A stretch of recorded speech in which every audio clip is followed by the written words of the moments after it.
Hello guys, कैसे हैं जी आप सब। उम्मीद करते हैं आप सब बढ़िया होंगे, फिट फाट होंगे। तो आज हम आपके लिए जो वीडियो लेके आए हैं बहुत ही ज़बरदस्त एक शॉकिंग न्यूज़ है। वीडियो का टाइटल सबसे पहले आपके साथ शेयर कर दे जी। Rail minister reveal shocking truth in bullet train India Japan. तो जो उसके ऊपर हिंदी में लिखा गया है वो है जी, हमें जापान की बुलेट ट्रेन नहीं चाहिए।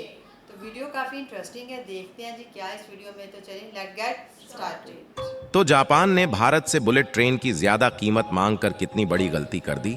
शायद इसका अंदाजा अब जापान को पता चल रहा है, क्योंकि साल 2017 में भारत ने मुंबई और अहमदाबाद के बीच 250 किलोमीटर प्रति घंटे की रफ्तार वाली बुलेट ट्रेन को दौड़ाने का डिसीजन लिया था, जिसे साल 2026 तक पूरी तरह से सेटअप कर दिया जाना था। लेकिन शायद जापान की वजह से यह बुलेट ट्रेन साल 2026 तक भी भारत में नहीं दौड़ पाएगी, क्योंकि जापान की बुलेट ट्रेन बनाने वाली कंपनी हिताची और कावासाकी की तरफ से इंडियन रेलवे से ज्यादा कीमत वसूलने की कोशिश की जा रही है। लेकिन अब भारत के रेल मिनिस्टर अश्विनी वैष्णव ने फैसला लिया है कि हम बुलेट ट्रेन को खुद ही भारत में बनाएंगे और इसके लिए हमें विदेशी टेक्नोलॉजी की कोई जरूरत नहीं है। और यह फैसला भारत की तरफ से ऐसे समय पर लिया गया है जब जापानीज कंपनी की तरफ से बुलेट ट्रेन के लिए दाम बढ़ा दिया गया है और जापान की बुलेट ट्रेन बनाने वाली कंपनी ने सीधा कह दिया है कि एक बुलेट ट्रेन के लिए इंडियन रेलवे को 460 करोड़ रुपए देने होंगे। तब से लेकर अब तक स्ट्रेस का माहौल छाया हुआ है और इसीलिए भारत की आईसीएफ, जो कि भारत की इंडिपेंडेंस रेलवे प्रोडक्शन कंपनी है, यह इंडिजीनियसली बुलेट ट्रेन को बनाकर दौड़ाने के लिए भरपूर प्रयास में जुट चुकी है। और जापान को शायद अब यह समझ में आ रहा है कि उन्होंने बुलेट ट्रेन के दाम को बढ़ाकर कितनी बड़ी गलती कर दी है। पूरी अपडेट क्या है वीडियो में समझते हैं, लेकिन आगे बढ़ने से पहले भारत ने स्वदेशी तौर पर बुलेट ट्रेन बनाने का फैसला ले लिया है। इसके लिए वीडियो को एक लाइक करके चैनल को सब्सक्राइब जरूर कर लीजिए, क्योंकि यह आपके लिए 1 सेकंड का काम है, लेकिन इससे हमारी काफी बड़ी मदद होती है। दरअसल भारत जल्द ही बुलेट ट्रेन दौड़ाने की राह पर आगे बढ़ रहा है, जो कि भारत का एक हाई स्पीड रेल प्रोजेक्ट है, क्योंकि इसके लिए भारत में मुंबई और अहमदाबाद के बीच ट्रैक बिछाया जा रहा है, जिसका 80% काम पूरा भी हो चुका है। लेकिन यह काम जापान के साथ मिलकर किया जा रहा है, इसलिए इसमें कुछ चुनौतियों का भी सामना करना पड़ रहा है। आपको बता दें कि यह भारत के इंफ्रास्ट्रक्चर डेवलपमेंट में एक महत्वपूर्ण बदलाव लाएगा और देश को दुनिया के लीडिंग रेलवे देशों में शामिल होने में मदद करेगा। और यह एक हाई स्पीड रेल प्रोजेक्ट है, तो इससे जो यात्रा का समय है वह पहले से लगभग आधा हो जाएगा, क्योंकि मुंबई और अहमदाबाद के बीच बुलेट ट्रेन को चलाने के लिए जो ट्रैक तैयार किया जा रहा है, उस पर बुलेट ट्रेन की स्पीड 250 से 340 किलोमीटर प्रति घंटे की होने वाली है। हालांकि इसमें दिक्कत वाली बात यह है कि भारत में जो बुलेट ट्रेन का ट्रैक तैयार किया जा रहा है, इसमें इन्वेस्टमेंट तो भारत के द्वारा किया जा रहा है, लेकिन इसमें जो टेक्नोलॉजी इस्तेमाल हो रही है वह पूरी तरीके से जापान की है। क्योंकि देखा जाए तो जापान पिछले कई सालों से बुलेट ट्रेन के मामले में सबसे आगे रहा है और हमारे पास हाई स्पीड बुलेट ट्रेन को बनाकर खुद के बलबूते दौड़ाने की टेक्नोलॉजी मौजूद नहीं है। और इसलिए जापान अब बुलेट ट्रेन की कीमत को भारत के लिए बढ़ा चुका है और बुलेट ट्रेन बनाने वाली जापान की कंपनी हिताची और कवासाकी दोनों कंपनियों का कहना है कि वह एक बुलेट ट्रेन के लिए इंडियन रेलवे से लगभग 460 करोड़ रुपए लेंगे। और देखा जाए तो यह एक हिसाब से काफी ज्यादा अमाउंट है जो कि इंडियन रेलवे से जापान की कंपनी मांग कर रही है। वहीं दूसरी तरफ जापानीज कंपनी का कहना है कि भारत में क्लाइमेट चेंज बिल्कुल अलग है, इसलिए हमारे पास जो एग्जिस्टिंग बुलेट ट्रेन है उनमें भारत के एनवायरनमेंट के हिसाब से बदलाव करने होंगे।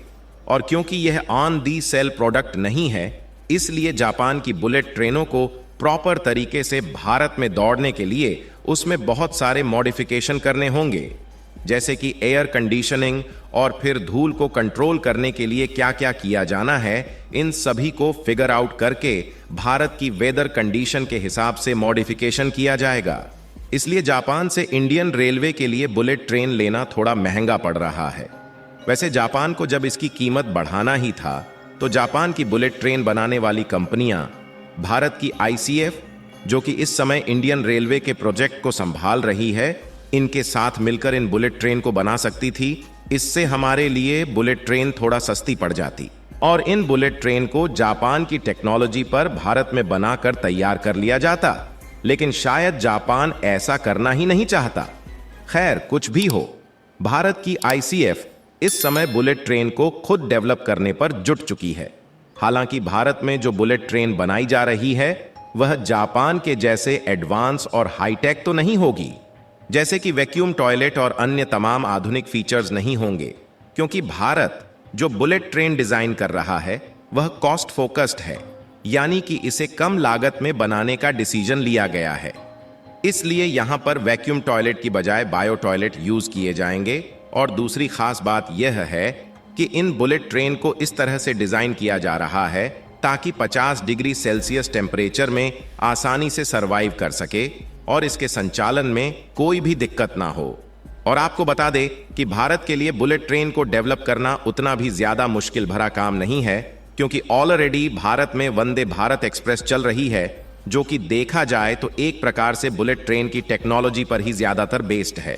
और कमाल की बात यह है कि यह भारत की पहली सेमी हाई स्पीड ट्रेन है और इसे मेक इन इंडिया पहल के तहत भारतीय रेलवे के इंजीनियरों और वैज्ञानिकों द्वारा विकसित किया गया है। और इसे मात्र 18 महीने के समय अंतराल में भारत की आईसीएफ यानी कि इंटीग्रल कोच फैक्ट्री ने खुद भारत में स्वदेशी तौर पर डिजाइन और डेवलप करके तैयार कर लिया। और इसमें ऐसी कोई भी टेक्नोलॉजी का इस्तेमाल नहीं किया गया है जिसके लिए हमें जापान या फिर किसी अन्य देश के सामने हाथ फैलाना पड़ा हो। लेकिन इसमें मैग्नेटिक फील्ड वाली टेक्नोलॉजी का उपयोग नहीं किया गया है, जिससे इसकी जो अधिकतम रफ्तार है वह 180 किलोमीटर प्रति घंटा है, यानी कि इसे हाई स्पीड रेल प्रोजेक्ट के तहत अभी नहीं माना जा रहा है।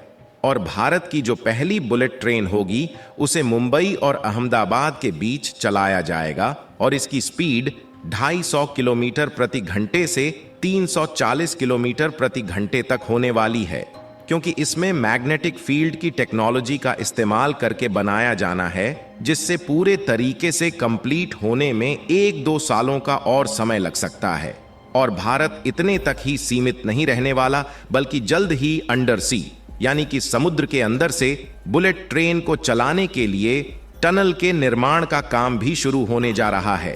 और इस तरीके के अंडर वाटर टनल का निर्माण लगभग 10 मंजिलें की गहराई में किया जाएगा, जिसमें कोशिश यह रहेगी कि भारत और यूएई के बीच एक ऐसा अंडर वाटर टनल तैयार किया जाए जिसमें बुलेट ट्रेन सीधे रास्ते के साथ ट्रेवल कर सके।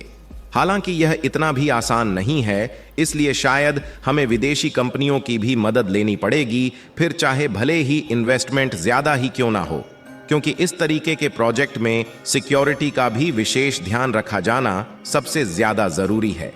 और भारत जिस तेजी के साथ बुलेट ट्रेन पर खुद काम कर रहा है, उससे हाल ही में जब G7 समिट में भारतीय प्रधानमंत्री गए थे तो जापान के द्वारा बुलेट ट्रेन की चर्चा की गई। और यदि हमें बुलेट ट्रेन को 1-2 सालों के अंदर दौड़ाना है तो जापान की मदद लेनी पड़ेगी, अन्यथा हम साल 2028 तक खुद के बलबूते बुलेट ट्रेन चला सकेंगे। बाकी आपको क्या लगता है कि हमें जापान से बुलेट ट्रेन खरीदनी चाहिए या फिर खुद बनाने पर फोकस करना चाहिए? अपनी राय कमेंट में जरूर बताएं और इस वीडियो को एक लाइक करके बिल्कुल राय दें अपनी अपनी। मतलब कि अब जापान जो है वो जानबूझ के इस तरह कर रहा है, मतलब वो उसे यार पता था जितने ना उनसे इनकी पैसे जरूरत है, मांग लिए उन्होंने हैं। इन्वेस्टमेंट भी कर लिया और वो प्रोजेक्ट पे काम भी कर रहे हैं, तो उसने कहा कि जितने जापान वो ने बोला पैसे क्यों? मांगे हैं। अच्छा, जापान की बात भी समझ आ रही है कि जापान कह रहा है कि इंडिया का जो एटमॉस्फेयर है वो जापान की निस्बत और तरह का है, जिसकी वजह से हमें बुलेट ट्रेन में काफी कुछ चेंज करना पड़ेगा, जिसकी वजह से उन्होंने उसकी कीमत भी बढ़ा दी है। वो अपने पॉइंट ऑफ व्यू से ठीक है, क्योंकि वो इंडिया के साथ मिलकर काम कर रहे हैं इस प्रोजेक्ट पे, लेकिन अगर उनके साथ काम करें तो कहते थे कि 2026 तक बुलेट ट्रेन चल पड़ेगी, लेकिन अगर वो इंडिया उनके साथ काम नहीं करता, खुद ही बुलेट ट्रेन बनाता है, तो फिर 2028 में बुलेट ट्रेन जो है वो और इंडिया उसकी में चलती स्पीड हुई मेरे ख्याल नजर 250 से 340 के दरमियान चलेगी। चलती हुई नजर अहमदाबाद आएगी। से मुंबई चलेगी। अहमदाबाद से मुंबई चलेगी। और जो अंडर जैसे उन्होंने बताया है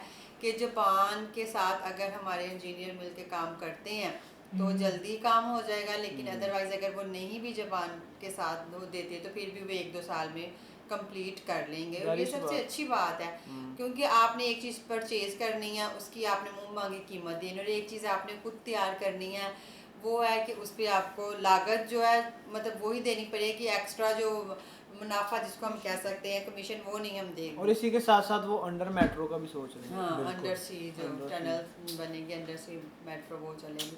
बाकी वीडियो काफ़ी इंटरेस्टिंग थी, इंफॉर्मेटिव थी। आपका क्या विचार है इसके बारे में, आप लोगों ने कमेंट सेक्शन में कमेंट करके ज़रूर बताना है। मिलते हैं जी नेक्स्ट वीडियो में। गुड बाय, अल्लाह हाफिज़।